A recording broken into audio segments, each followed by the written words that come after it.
Assalamu alaikum dear student. I am Syed Uzma Hadri and this is the first lecture of the endocrine system. So what is basically the endocrine system and what is basically the homeostasis? Homeostasis is a self-regulating process by which biological system maintain stability while adjusting to the changing external condition. Like in the circulating or local hormone of the endocrine system, they contribute to homeostasis by regulating the activity and the growth of the target cell in your body. These hormones also regulate your metabolism. As girl and boy enter puberty, they start to develop striking differences in the physical appearance and the behavior. Perhaps no other period in the life is so dramatically shown that the impact of the endocrine system in directing development and regulating body function. It means the endocrine hormone is very much essential for the development and the regulation of the body function. This is a picture of men and women. So in the girl basically, the estrogen promote accumulation of the adipose tissue in the breast and the hip sculpting a feminine shape. What do you mean by the adipose tissues? These are none other than we can call as a body fat and it is a connective tissue that extends throughout your body. Similarly, in the male, a little later, an increasing level of testosterone in the boy begin to help build muscle mass and enlarge the vocal cord, producing a lower pitched voice. These are the some basic importance function or we can that can be performed by the endocrine system. For example, the multitude of the hormone help to maintain the homeostasis on a daily basis. They regulate the activity of the smooth muscle, cardiac muscle and some gland. They alter the metabolism. By altering the metabolism over here, it means when the secretion of the hormone is too much or it is below the average, it really much dangerous for the body. So the particular amount of the hormone is essential for the proper functioning of the body to regulate the correct metabolism.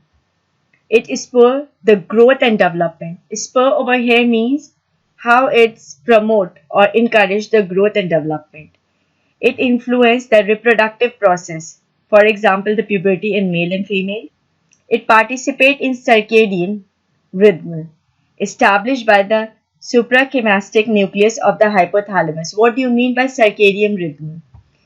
Circadian rhythm is what is the awaking and the sleep process. The suprachiasmatic nucleus is a bilateral structure located on the anterior part of the hypothalamus.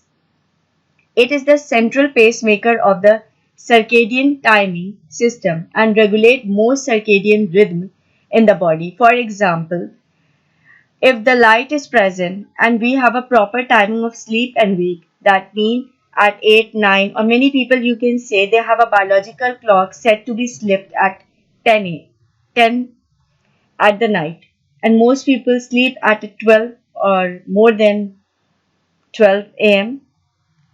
So this is the biological importance of what? Suprachiasmatic nucleus and how it's regulate our proper circadian rhythm of the body. Then we compare the comparison of the control of the nervous system and the endocrine system. Here we basically see how these two systems are coordinated. For example, the nervous and the endocrine system act together to coordinate function of all the body, like in the muscular and the urinary tract, how it's regulate the proper functioning of the lungs and everything. They are so much coordinated. The nervous system acts through nerve impulse, means the action potential conducted along axon of the neuron. These are the axon of the neuron at the synapse at this portion. The nerve impulse trigger the release of the messenger, means the hormone molecule which is known as the neurotransmitter. I will tell you what is the neurotransmitter. Till then, just see this. The endocrine system also control the body activities by releasing a hormone, but mean of control of two different systems are very different.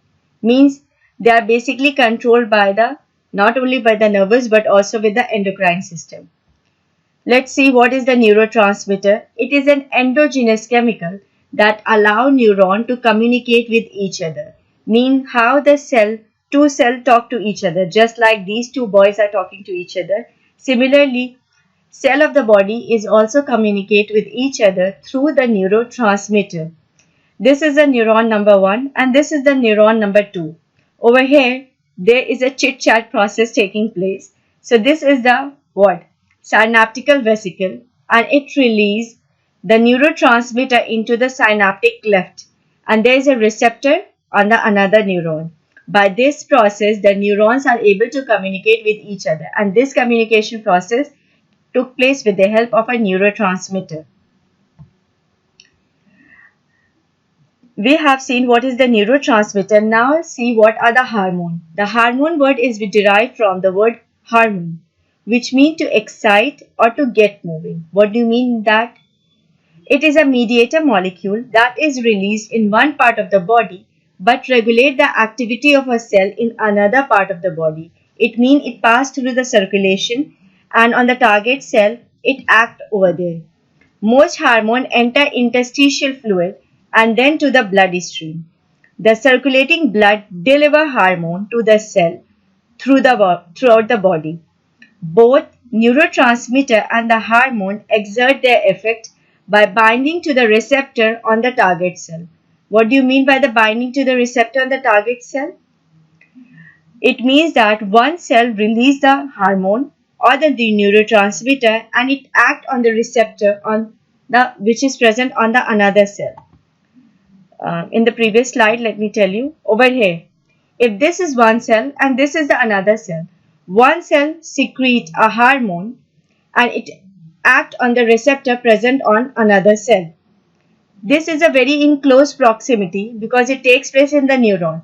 But when we talk about in the bloodstream, it travels along the blood circulation and then it acts on the another cell where the receptor are present. One more example is that one familiar example is norepinephrine, which is released as a neurotransmitter by synaptic postganglionic neuron, and it acts as a hormone by chromaffin cell of the adrenal medulla. Few more important points to remember: that the responses of the endocrine system often are slower than the response of the nervous system. Okay, means that the nervous system acts slowly while the endocrine system acts slowly, whereas the nervous system, they respond very fast. Some hormones act within a second and most take several minutes or more to cause a response. It means that to cause a response, some hormone may take within a fraction of second and some may take several minutes. The effect of nervous system activation are generally briefer than those of the endocrine system. The nervous system acts on a specific muscle and gland. The influence of the endocrine system is much more broader. It helps to regulate virtually all type of the body cell. Now let's take a look what are the interlocking supersystem. The nervous system and the endocrine system, they both function together to act as an interlocking supersystem. For example, certain part of the nervous system stimulate or inhibit the release of the hormone by the endocrine system. This is a figure where we can see an hypothalamus. It stimulates the pituitary to release the hormone. There are receptors which are present on the endocrine gland. So pituitary release the hormone and it acts and it regulates the function. But when all the work has been done, these endocrine, they do feedback inhibition to stop the pituitary to release more hormone or to stop the hypothalamus not to give this signal to the pituitary for the release of the hormone. And this is a very simple diagram. Over here you can see there's some external condition which act on the hypothalamus and it release an hormone which act on pituitary. Suppose we are taking anterior pituitary, which release a hormone, topic hormone, which act on endocrine gland and which due to which the hormone has been secreted. If these hormones have done their proper functioning, there is no more need to release the hormone. So this tropic hormone then give a short negative feedback to the hypothalamus that look, Mr. Hypothalamus, there's no need for you to stimulate the pituitary for more release of the hormone, or it can directly act on the anterior pituitary or the hypothalamus directly. Okay, thank you so much for watching the video, and in the next lecture I will be telling you more about the hormone, what are the endocrine, what are the exocrine, and how they are released and how they are do work. Okay, see you in the next class. Till then, take care. Bye bye.